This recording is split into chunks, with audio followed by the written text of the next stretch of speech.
waa duurnimo isniina taariikhduna ay ku beegan tahay 2 bisha November sanada 2020 ku soo dhawaada warka duurnimo ee shabakada Sirta Media.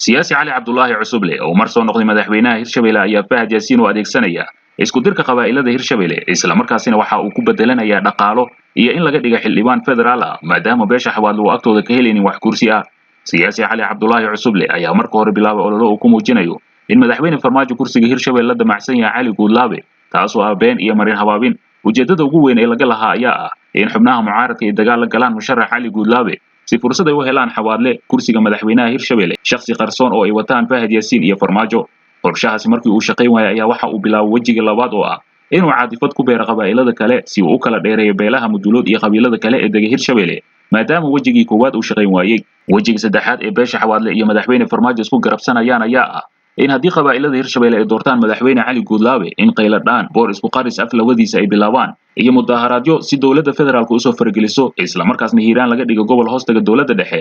si xildhibaanada lagu dooran doono beledweyne ay ugu soo baxaan rabitaanka madaxweyne farmaajo. heshiiska qarsoon ee xawaadle iyo madaxweyne farmaajo ayaa dhaqangelintiisa bilaabatay markii beesha xawaadle la siiyay wasiirka arrimaha gudaha xukuumadda federaalka Soomaaliya si loo fuliyo qorshayaasha dhabarjabka ku ah Hirshabelle. siyaasi cali cabdullaahi cusuble oo ah shakhsi aan xishoonin garashadana ay ka maran tahay waxa uu jecel yahay in kursiga madaxtinimada ay qaataan beeshiisa xawaadle oo kaliya qabaa'ilada kale ee la deganaya cashuurta ka gurtaan isla markaasina si shakhsi ah loo adeegsada hantida iyo dawladnimada. taasi waxa ay daliil u tahay 4 sano ee siyaasiyiinta xawaadle hogaaminayeen Hirshabelle in wax horumar aan lagu soo kordhinin isla markaasina la dhacay gargaarkii bini'aadanimo ee loogu talagalay dadka ku barakacay. sidoo kalena waxa gabi ahaanba meesha ka baxday midnimada qabaa'ilada Hirshabelle haddii sida ay rabaan loo hirgeliyana waxa maragma doontaa in ay godmadow ku dhacayso dawladda Hirshabelle iyo deegaanadeeda halka maanta loo baahan yahay in la hormariyo dadka iyo deegaanka. dhanka kale madaxweynihii hore ee Soomaaliya ahna gudoomiyaha madasha xisbiyada qaran Shariif Sheekh Axmed oo ku sugan magaalada Jowhar ee caasimadda Hirshabelle ayaa kulan la qaatay duubabka dhaqanka Hirshabelle oo soo xulay xildhibaanada baarlamaanka labaad ee dawlad goboleedka Hirshabelle. Shariif Sheekh Axmed madaxweynihii hore ee Soomaaliya ayaa u bandhigay duubabka dhaqanka Hirshabelle in ay ka soo qayb galaan gogol dib u heshiisiineed oo uu dhigayo magaalada Muqdisho. waxaan idinka codsanayaa in dib u heshiisiin la dhex dhiga beelaha dega Hirshabelle ka hor inta aan la galin doorashada Hirshabelle ayuu yiri Shariif Sheekh Axmed. sidoo kale Shariif Sheekh Axmed oo la kulmay siyahayaha madaxweynaha Hirshabelle Cali Cabdullaahi Xuseen Guudlaabe iyadoo kulankoodu uu ahaa mid albaabada u xirnaa. Shariif Sheekh Axmed ayaa wararku waxa ay sheegayaan in uu doonayo in xilka madaxweynaha Hirshabelle aysan u tartamin beesha Abgaal loona daayo beesha xawaadle.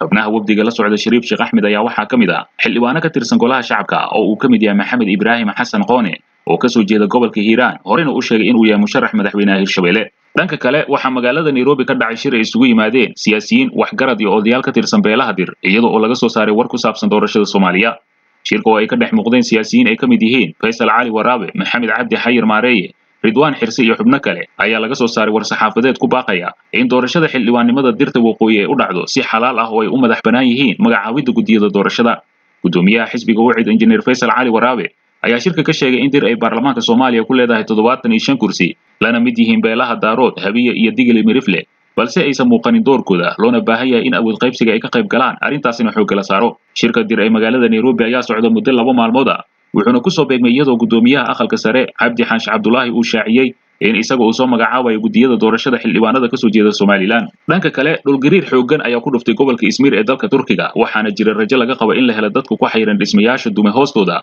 taasoo baadi goob loogu jiro. Soomaalidu ku nool waddanka Turkiga ayaa qayb ka ah baadi goobka dadka lagu laayahay dhulgariirka iyadoo la soo warinaya in dad Soomaali ah oo macdanta qoda ay si samafala ugu gurmanayaan dadka ku dhibaataysan dhismayaasha hoostooda. Soomaalida ku nool gobolka Bayregli ayaa shaqadooda u soo dhaafay in ay badbaadiyaan walaalahooda waxayna u warameen idaacadda adduunka la hadashay ee BBC-da qaybteeda afka Turkiga. ilaa iyo hadda 82 qofood ayaa la xaqiijiyay inay ku dhinteen dhulgariirka ka dhacay gobolka Izmir maalinnimadii Jimcadii la soo dhaafay waxaana cabirkiisa lagu sheegay 6.9 waxaana weli socda dadaalo lagu soo badbaadinayo dadka la toonsan yahay inay weli nool yihiin. muddo ku dhow 10 sano dhulgariir noocan ama aysan arkin dadka Turkiga waxaana ugu dambeysay sanadii 2011 markaas oo magaalada Van ee bariga Turkiga dhacdo uu ku dhuftay dhulgariir xooggan oo galaaftay nolosha 500 oo qofood. dhamaadkii qarnigii hore ayay Turkiga la kulmeen dhulgariirkii ugu xoogganaa abid waxaana ugu geeriyootay 18 oo qofood kadib 2 dhulgariir oo ka dhacay waqooyiga iyo galbeedka dalkaasi. dhanka kale saraakiil sarsare oo u dhow madaxweynaha Turkiga Rajab Tayyip Erdogan ayaa laga helay cudurka safmarka ah ee corona kuwaas oo ka tirsan madaxtooyada iyo golaha dalkaasi. Ibrahim Kalin oo ah afhayeenka madaxweyne Erdogan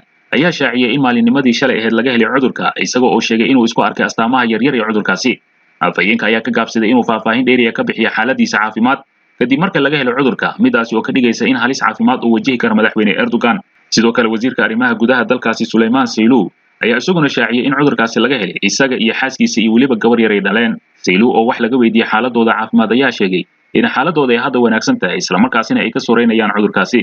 labadan mas'uul ayaa la soo warinayaa inay kulamo la qaateen madaxweyne Erdogan kahor inta aan la xaqiijinin inay qabaan cudurkaasi maadaama ay ahaayeen laba mas'uul oo aad ugu dhawaa madaxweyne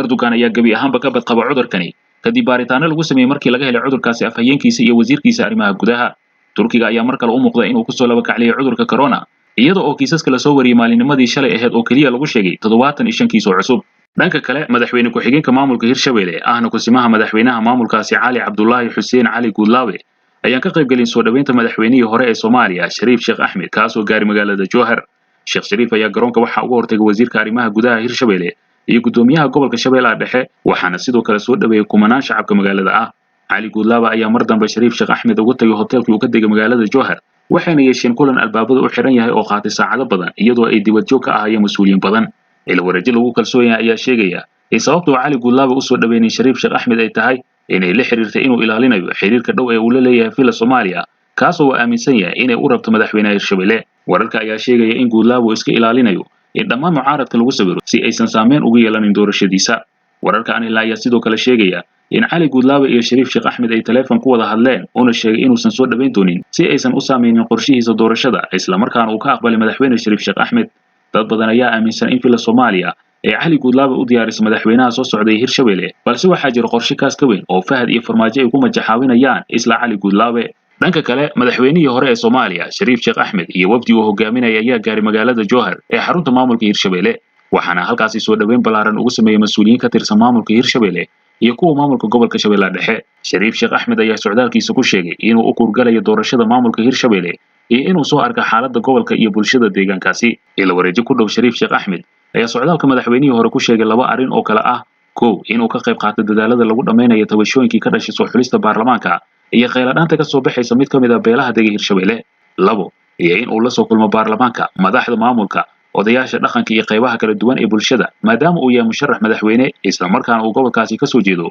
si uu u muujiyo dareenkiisa ku aadan dhismaha maamulka iyo rabitaankiisa siyaasadeed Shariif Sheekh Axmed ayaa sanado badan tagin gobolka Shabeellaha Dhexe oo saameyn gaar ah ku leh isaga iyo guud ahaan Hirshabelle waxa uuna socdaalkiisa ku aaday iyadoo ay socoto doorashada maamulkaasi oo meel dhex maraysa xiisada ka dhalatay dhismaha cusub ee maamulka Hirshabelle kadib markii sida wax loo wada ay diideen qaar ka mid ah beelaha gobolka Hiiraan ayaa hadda u muuqatay in meesha ay ka baxday kadib markii beelahaasi ay qancisay fila Soomaaliya adigoo wareerin warar sugan oo xaqiiqa waxaad ka helaysaan waa sirta media adigo weelka ruma sirta media sirta media